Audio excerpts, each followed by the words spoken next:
नमस्कार मंडळी. आज आपण प्रसादाचा शिरा तयार करणार आहोत. कुठल्याही शुभ कार्याच्या वेळी मानाचं स्थान असलेला हा शिरा आपण आवर्जून तयार करतो आणि पहिलं गोडाचा पदार्थ आपल्याला आठवत असेल तो म्हणजे शिरा. घरोघरी तयार केला जाणारा हा शिरा बऱ्याचदा आपण तयार करताना आपल्याकडून काय चुका होतात हे आपल्या लक्षातच येत नाही. शिरा तयार करताना आपल्याला गुळाचं प्रमाण कसं घ्यायला पाहिजे, त्याचबरोबर पाण्याचं, साजूक तुपाचं आणि रवा कुठला घ्यायला पाहिजे हेही महत्त्वाचं आहे. तर या व्हिडिओमधून तुम्हाला भरपूर अशा टिप्स मी सांगितलेल्या आहेत. अगदी दिवसभर जरी तुम्ही हा शिरा बाहेरच उघडा जरी ठेवला तरीही कडक होणार नाही, असा मऊसूद राहणार आहे आणि छान दाणेदार असा शिरा तयार होणार आहे. त्यामुळे तुम्ही रेसिपी शेवटपर्यंत बघा आणि रेसिपी आवडली तर चॅनललाही नक्की सबस्क्राईब करून एक लाईक करायला विसरू नका. आता इथे मी 1.5 वाटी गूळ घेतलेला आहे. वाटी गच्च अशी भरून घेतलेली आहे आणि आपण त्याच वाटीने 3.5 वाट्या पाणी या गुळामध्ये टाकणार आहोत. घरातील कुठलीही एखादी वाटी सेट करून घ्यायची आणि त्याच वाटीने सर्व साहित्य मोजून घ्यायचं.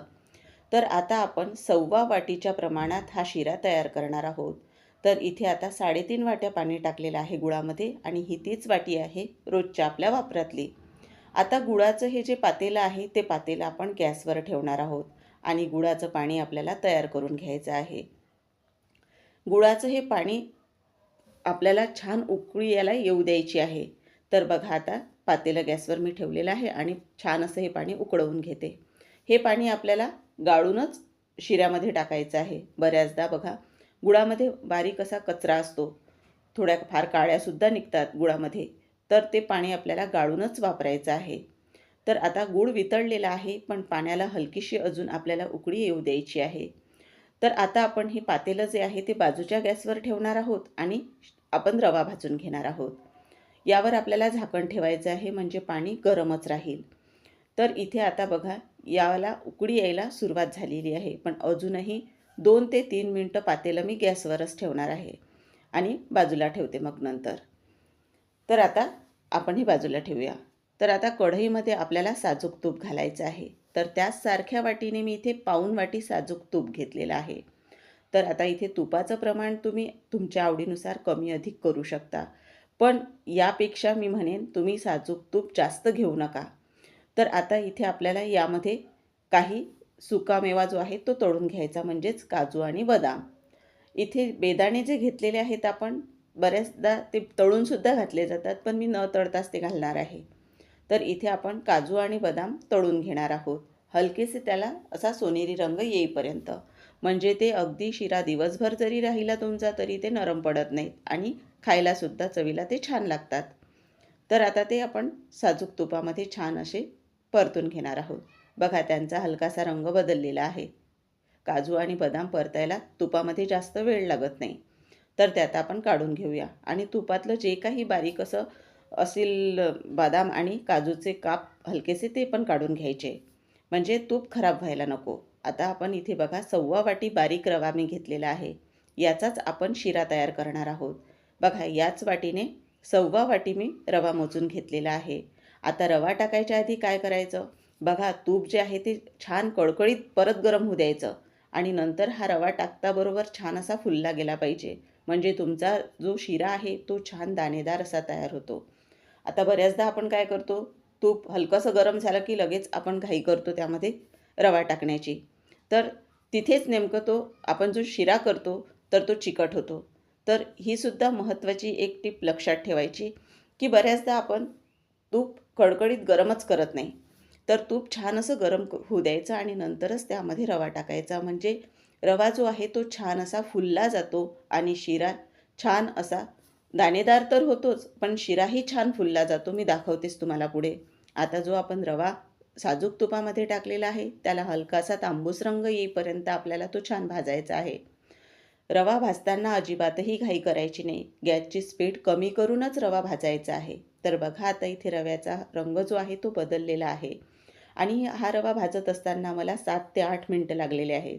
आता जे आपण गुळाचं पाणी केलेलं होतं ते मी गाळून घेतलेलं आहे. ते आता आपल्याला जो रवा भाजलेला आहे त्यामध्ये टाकायचा आहे आणि बघा हे पाणी टाकल्यानंतर जो रवा आहे तो छान असा फुलला जातो. त्यातील एक एक जो रव्याचा कण आहे तो छान या आपण जे गुळाचं पाणी टाकले आहे त्याने छान असा तो भरला जातो आणि रवा फुलतो. तर इथे दाखवते मी आणखीनही तुम्हाला समोर. तर बघा आता तुम्हाला हे खूप पातळ वाटत असेल. पण आता आपल्याला हे मिक्स करून घ्यायचं आहे. आपण रवा छान तांबूस रंगावर भाजून घेतलेला आहे.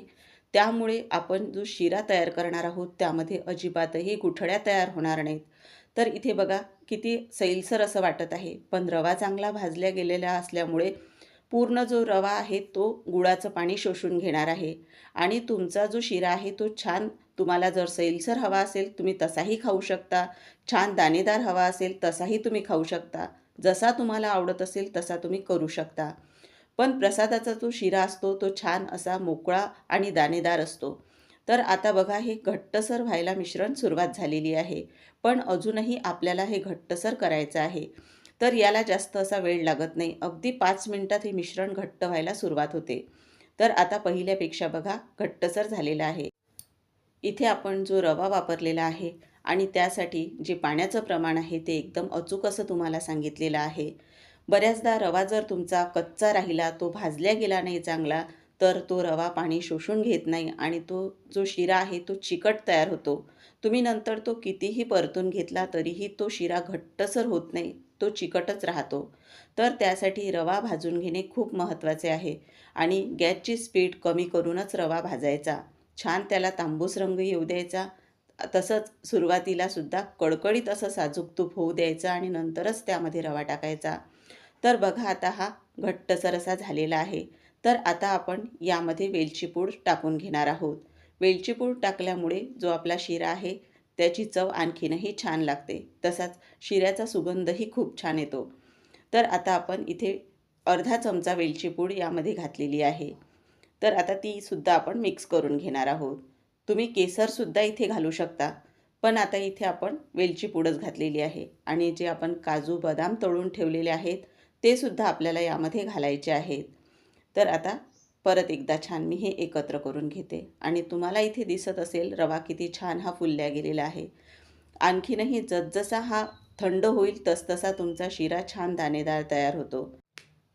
आता आपण यावर झाकण ठेवून 5 मिनिटं वाफ काढून घेणार आहोत. गॅसची स्पीड मात्र कमीच ठेवलेली आहे आणि आता 5 मिनिटानंतर आपण झाकण काढून घेणार आहोत. तर आता परत एकदा छान आपल्याला हे मिक्स करून घ्यायचं. एक वाफ काढून घेतल्यामुळे जो रवा आहे तो आणखीनही फुलतो. तर आता आपण यामध्ये काजू बदाम घालणार आहोत. तर इथे बघू शकता तुम्ही गुठळ्या अजिबातही आपल्या शिऱ्यामध्ये झालेल्या नाही. रवा चांगला भाजून घेतला असल्यामुळे. तर आता हा शिरा जो आहे तो एकदम तयार झालेला आहे आपला खाण्यासाठी.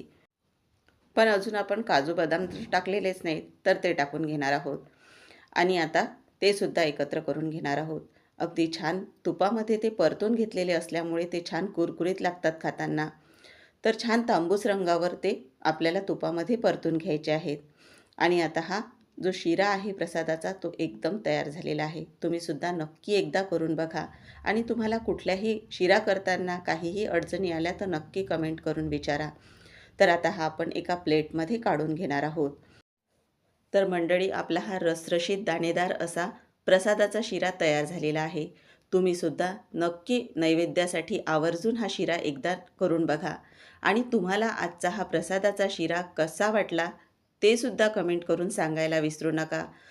रेसिपी तुम्हाला आवडली असेल तर एक लाईक करून चॅनलला नक्की सबस्क्राईब करा. पुन्हा अशाच छान आणि उपयुक्त रेसिपीसोबत आपण पुन्हा भेटूया. तोपर्यंत मस्त खा आणि स्वस्त रहा. धन्यवाद.